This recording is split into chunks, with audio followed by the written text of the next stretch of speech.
In 2014, the Call of Duty franchise was in a strange place. It was off the back of the controversial and largely unsuccessful Call of Duty Ghosts, and many were already starting to think the franchise was growing stale. The same formula year after year meant it needed a refresh. Behind the scenes, a new developer was working on something. It would be their first full game after helping with Modern Warfare 3.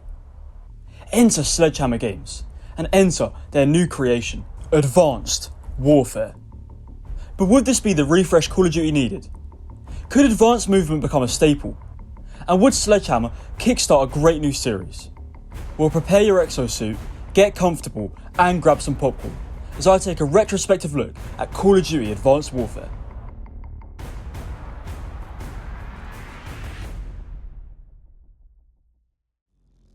With creative freedom on their side, Sledgehammer introduced us to their new universe with the introduction to Advanced Warfare.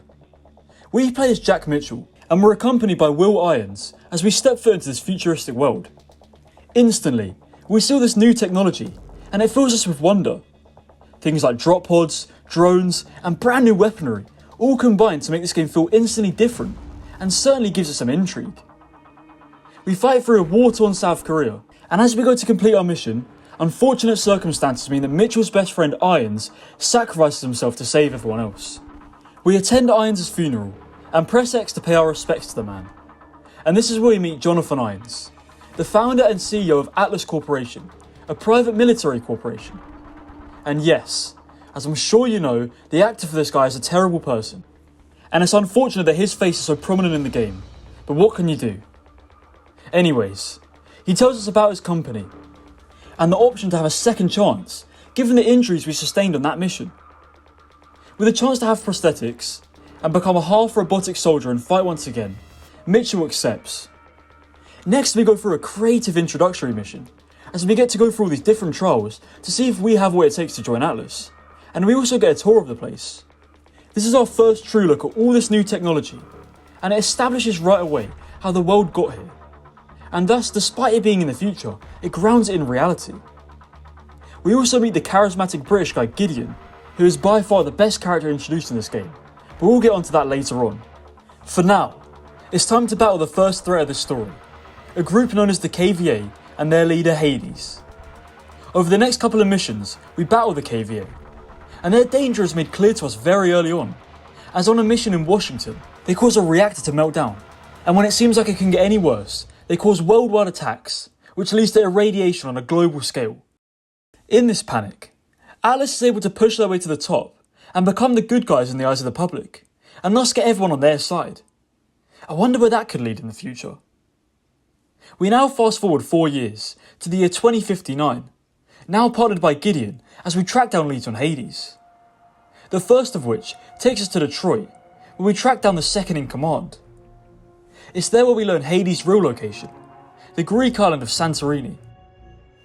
This breathtaking set piece has to be one of the more memorable from the game, and it begins with us utilising a range of advanced tech as we plan our attack. We use a drone called a Wasp to get intel and snipe enemies. It's similar to the regular sniping missions from previous games, but the technological spin makes this one a bit more memorable than most. We take out Hades with a single shot, and it all seems to be a bit too easy. But as expected, it's a trap!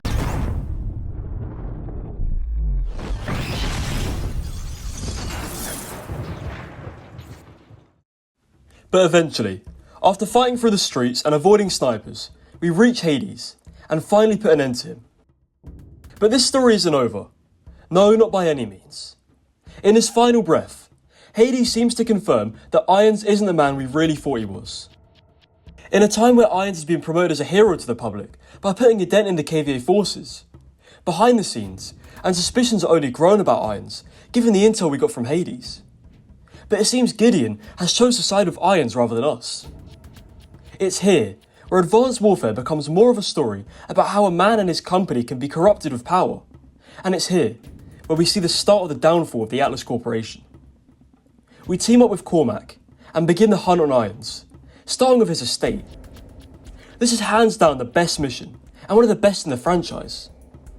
Stealth missions always stand out, but when you're given the freedom to explore a level at your own pace and direction, it really showcases a side of Call of Duty that we rarely get to see. Combine that with the fact you can use a grappling hook, and you have a mission that is as intense as it is fun. On this mission, we find out that Irons is creating a bioweapon called Manticore, and now he is absolutely enemy number one. We chase down the Manticore samples, eventually leading us to a crash site in Antarctica, which is an outstanding set piece. Gideon returns, and this time helps us, as he realises the danger posed by Irons. That danger is quickly seen when Atlas destroy the Golden Gate Bridge in a stereotypical, over-the-top Call of Duty action sequence. And now, all-out war is declared on Atlas. An attack is launched on Atlas in order to capture Irons, but instead, the tables are turned, with Manticore being released and our main 4 characters being captured. Now imprisoned, we must find a way out. The odds are supposed to be stacked against us in this mission, with Irons hurting Mitchell physically and psychologically, but we end up breaking out with ease, even managing to take over a mech suit in the final act, which is pretty awesome. This mission is fun, but I would have liked the stakes to be higher in this penultimate mission, and it should have been much tougher to get out. But anyways, we now approach the last mission of Advanced Warfare. With Cormac gone, it's up to Mitchell and Gideon to storm Atlas headquarters and end this war once and for all. It's an end befitting the stakes, as it really feels like a race against time, with the end of the world feeling imminent. But after a tough battle, where exosuits have been taken out of the equation, it's simply man versus man, Mitchell versus Irons. Mitchell takes out Irons, but the bastard is left hanging on to Mitchell's prosthetic arm, begging for help. But in a symbolic act, Mitchell cuts off his second chance of fighting for his army, and with it, the man who gave it to him, as he cuts off his prosthetic arm and leaves Irons to fall to his demise. As Gideon saves Mitchell, we understand that this battle may be over, but with so, many unknowns. The war against Atlas, and whomever may rise to power next, is still in question. And just like that, we're left with another cliffhanger. Much like Call of Duty Ghosts the year before it, Advanced Warfare has yet to see a sequel, and a decade later, it seems we won't see one anytime soon. It's a real shame, as again, not knowing the fate of these characters really hampers what could have been an excellent story told over multiple games, with the backdrop of advanced technology that really made this game stand out. However, what we do have is a very solid campaign. I think the main 4 characters of Mitchell, Cormac, Gideon and Ilona are all solid, with Gideon in particular being the best and most developed character through the story. It would have been nice to see a bit more development for the others, but I guess we can only assume that would have happened in another game.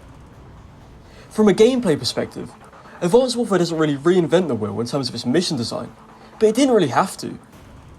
The new technology we get to use throughout, and the creative spin on the many traditional Call of Duty missions, is enough to make this game distinct enough.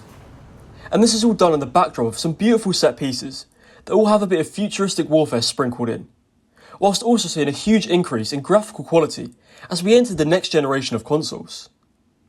So for that, and for being the first advanced Call of Duty game, I'd give the Advanced Warfare campaign a respectable score of 67 out of 100.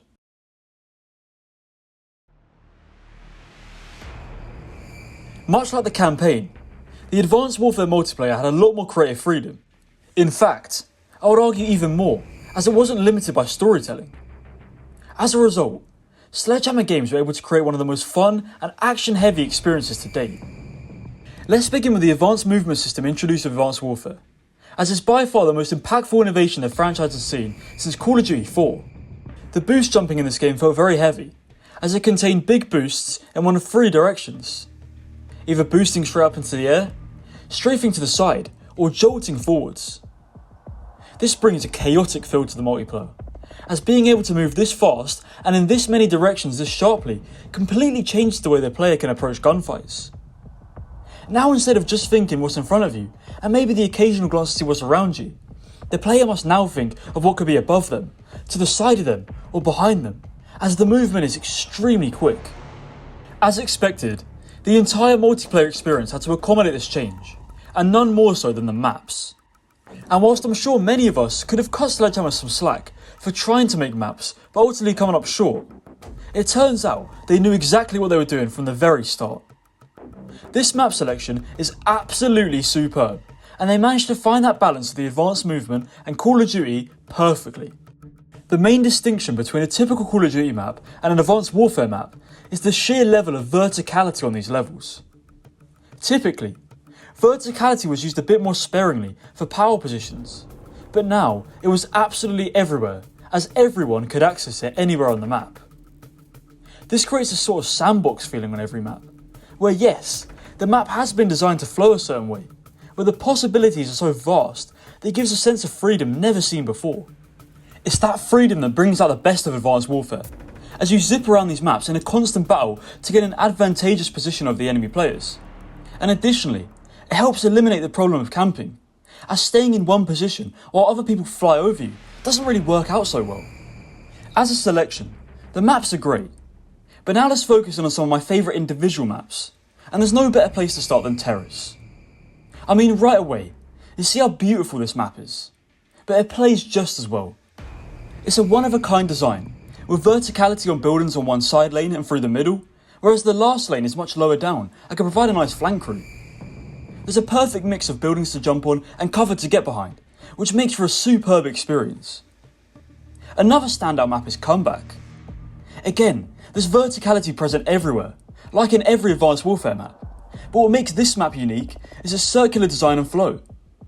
When you play this map, it's like a revolving door of action, and it really feels like you can't stay in one area for too long, or you will be overrun. Detroit is probably the most universally appreciated map from this game, and it's for one simple reason. This map is so versatile that it could be played in a traditional Call of Duty game. If you were to add ladders to the building to jump on, and kept the exact same layout, this map really wouldn't look out of place in one of the Modern Warfare games. That means when you add advanced movement, it becomes so fast, and the mix of indoor areas and long sightlines mean any gun is viable. In fact, I've just named 3 maps here, but in reality, I enjoy every single Advanced Warfare map. I guess it's the movement that helps, but there's not really a map that I actively don't want to play. Actually, I should give a quick mention to Recovery, as it's basically 2 maps in one. Halfway through the match, you evacuate the first map into a second one. I mean seriously, I don't know why this hasn't been done again. It's not insanely revolutionary, but it made this map stand out, and I'm surprised they haven't tried it again. As a total package, I honestly hold this selection as a top 5 overall map selection in the franchise. Each map has a distinct setting, utilising ranging colour palettes, and all of them accommodate advanced movement extremely well. It's a shame that no other game plays like Advanced Warfare, and with the exception of Detroit, it would be hard to make a remake of one of these maps in another game. Now let's move on to their take on class creation.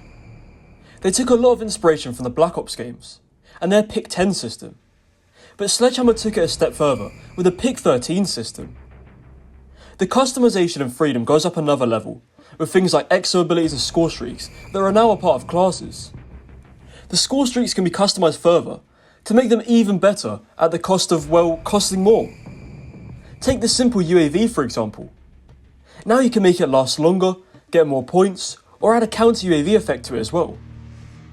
This system is so overlooked. I mean, everyone mentions Black Ops 2 or Modern Warfare 2 when talking about the best class selection, and I agree that they're brilliant. But the level of options and room for creativity you have in Advanced Warfare is crazy, and it needs more recognition. And speaking of recognition, when you look at the weapon selection of a Call of Duty game, you're always looking for them few guns that will be iconic in the years to come. And while Advanced Warfare isn't lacking in that aspect. What may have been annoying 10 years ago is now something people look back on fondly. The BAL-27 and ASM-1 dominated the game throughout its entire year, and both really epitomise what it takes to be a standout weapon. The BAL-27 was so prevalent that I and many others began to refer to this game as Battle of Duty, and it was an assault rifle that could basically do everything. Its low recoil, fast rate of fire, and good range combined to make this thing dangerous on any map. And given it was the first AR you unlock in Advanced Warfare, it's not hard to see why it became so popular. Its counterpart, the ASM-1, was similarly popular and could be unlocked early, and again, had a versatility about it that made it so useful. It didn't have one standout feature about it, but its well-roundedness in every aspect of what a submachine gun needs to do, and the fact it provided great mobility in a game where movement was so important, mean much like the BAL, it was everywhere. These two guns can't be separated, and when I think of Advanced Warfare, I instantly think back to those games using them weapons. And I also think of one final gun that became a bit of an icon in itself. the Moore sniper rifle.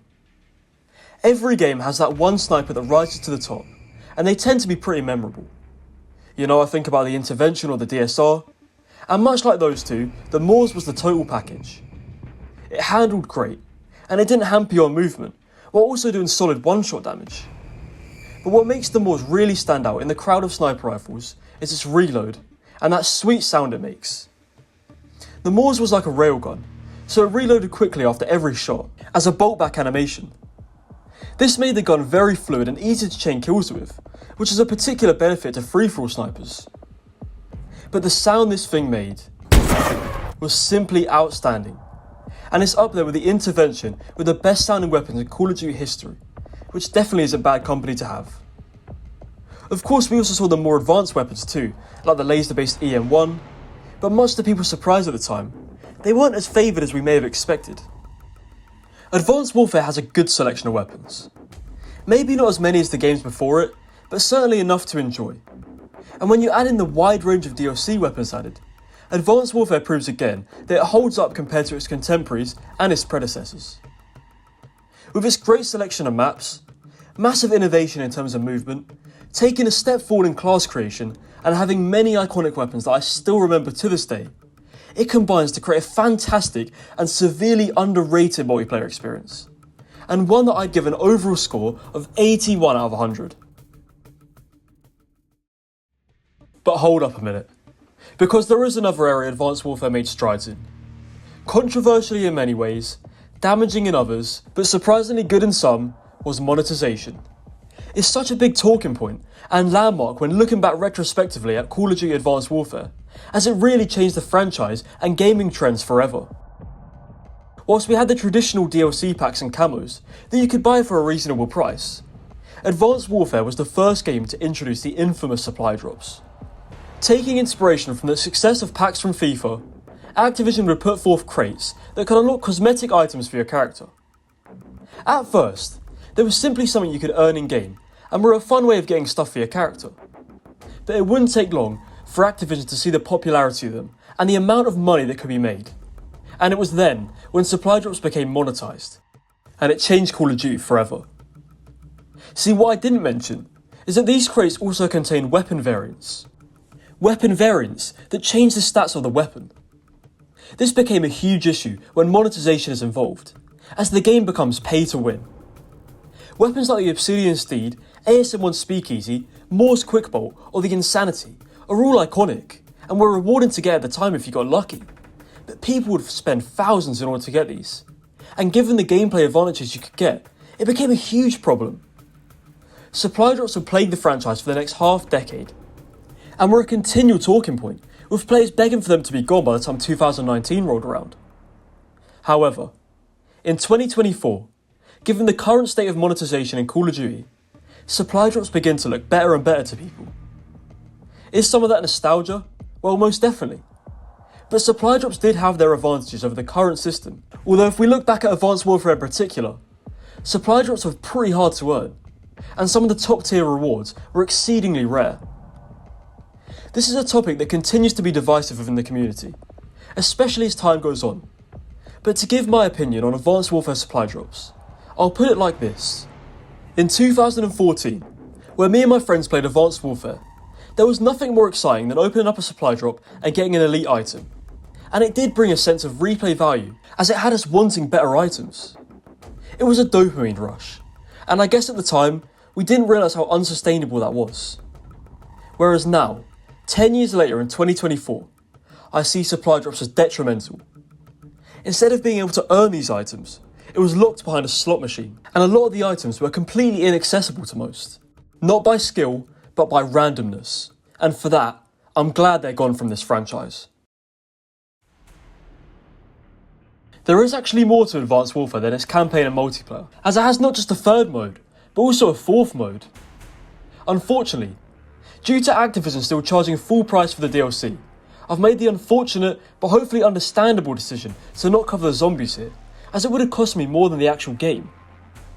What I can speak about though is the Exo Survival mode, which launched with the game. There's not really too much to say here, so I'll keep it short and sweet. In effect, It's very similar to the version we saw in Modern Warfare 3 a few years prior, with waves of enemies and a fun upgrade system that lets you become more powerful as it goes on. It sees many enhancements, like some variety in the waves and a bit more to upgrade, which gave it more longevity. The ability to flip the maps also gave a final thing to aim for with each map, giving it a bit more replay value too. But I guess, given its mixed success when compared to zombies, it was only a matter of time before this idea was scrapped, in favour of the more successful mode, and has ended up being largely forgotten despite its high potential. Overall, due to its limited one-dimensional nature, I can't give it a score any higher than 50 out of 100.